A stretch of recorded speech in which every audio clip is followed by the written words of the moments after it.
केंद्रीय वित्त मंत्री निर्मला सीतारमण ने संसद में बजट पेश किया, लेकिन ये बजट विपक्ष को रास नहीं आया।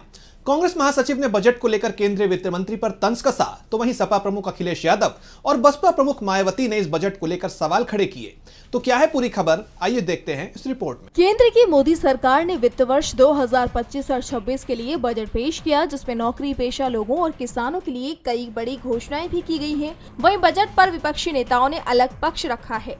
सपा प्रमुख अखिलेश यादव ने यूपी बजट पर तीखी प्रतिक्रिया दी है। उन्होंने कहा कि बजट के आंकड़ों से ज्यादा महत्वपूर्ण उन लोगों के आंकड़े हैं जिनकी महाकुंभ में जान गई है। अखिलेश ने कहा कि सरकार जान गंवाने और खोए हुए लोगों का आंकड़ा नहीं दे पा रही है। उन्होंने बजट को महाकुंभ से जोड़ते हुए कहा कि 12 साल बाद कुंभ आता है, खोया पाया केंद्र में बड़ी संख्या में लोग भटक रहे हैं। ये बयान यूपी बजट और सरकार की कार्यप्रणाली पर सवाल खड़े करता है। जिस सरकार को ये बताने में 17 घंटे से ज्यादा लग गए कि भगदड़ मची, लोगों की जान चली गई, जिनके पास ये सपना नहीं है, विजन नहीं है कि महाकुंभ के लिए कितना इंफ्रास्ट्रक्चर होना चाहिए। जब 40 करोड़ लोगों के लिए व्यवस्था करनी थी तो आपने क्या व्यवस्था की?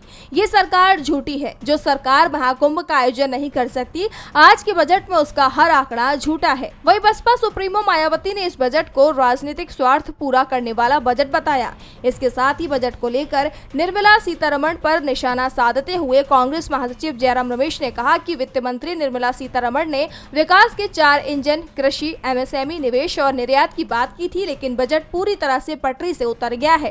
कांग्रेस महासचिव जयराम रमेश ने कहा कि वित्त मंत्री ने 4 इंजनों की बात की। इतने सारे इंजन थे कि बजट पूरी तरह से पटरी से उतर गया। उन्होंने कहा कि बिहार के लिए घोषणाएं की झंडी लग गई है। ये स्वाभाविक है क्योंकि इस साल के अंत में वहां चुनाव होने हैं, लेकिन एनडीए के दूसरे स्तंभ आंध्र प्रदेश को नजरअंदाज किया गया। उन्होंने कहा कि अरुण जेटली के नेतृत्व वाली भाजपा ने परमाणु क्षति के लिए नागरिक दायित्व अधिनियम 2010 को सफलतापूर्वक नष्ट कर दिया, जिसे अंतर्राष्ट्रीय कंपनियां तब चाहती थीं जब डॉक्टर मनमोहन सिंह प्रधानमंत्री थे। अब ट्रंप को खुश करने के लिए वित्त मंत्री ने इस अधिनियम में संशोधन की घोषणा की है। डीबी लाइव उत्तर प्रदेश की रिपोर्ट।